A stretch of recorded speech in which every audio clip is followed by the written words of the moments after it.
Hey everyone, it's me, I'm a Gaming Nerd here, bringing you my Bleach Chapter 547 review. Now, it's been 5 weeks since the last Bleach chapter. I'm gonna address something real fast before I go into the actual review. Now, I didn't mind it being like a 5-week hiatus at all, simply because I read like other manga like High School Today and Hunter x Hunter that are infamous for long hiatuses.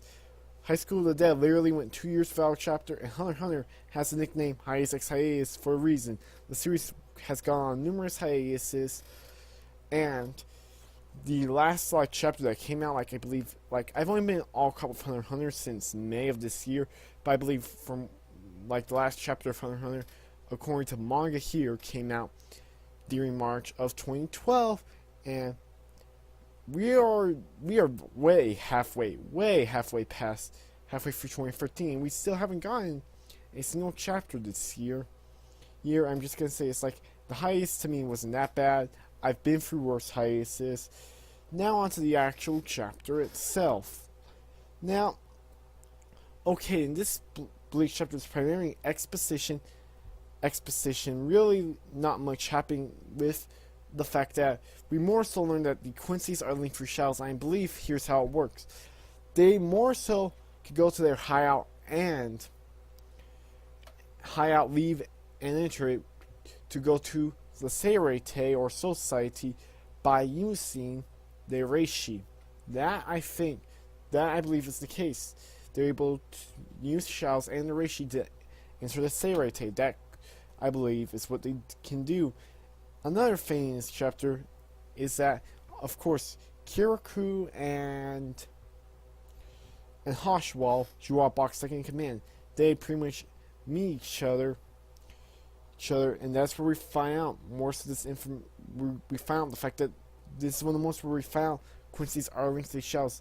That Jounral Box explanation and Mayuri's outfit. He pretty much made an outfit and reconstructed his entire lab so that to pretty much block out the shadows pretty much and yeah, that gives more so Fane that fact that Quincy's more so could teleport using shadows or just enter the Seirete or however they do it. Now another thing I want to bring up in this chapter is that we see Captain Ukitake's, his two subordinates, they go and get him, and what is he doing there? We get a brief glimpse, what the hell is that flower thing, or whatever it is? Is that just a pain? Something's up with Ukitake, and it's since the Fullbring arc, this guy, in my opinion, has been completely untrustworthy since the Fullbring arc. I do believe he's up to something, and I'm not sure if it's going to be a good thing or a bad thing. It's just my opinion. This dude, untrustworthy at all. He is. And that's all I have to say really on the chapter. It was a bit underwhelming for a return, but then again, I didn't think the hiatus was that bad to begin with. It was more of a setup chapter, and I imagine next chapter we're going to go more into the action with, as Toshiro Rangiku go up against this Quincy with a mullet.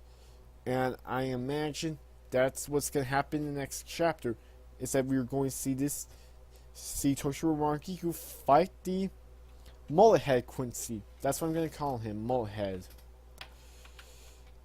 And yeah, that is my overall thoughts on the chapter. Quick, somewhat underwhelming for a return, but I don't want to sound like as much of a broken record I already am, so I'm just going to end the chapter off, or else I'll just go and repeat myself.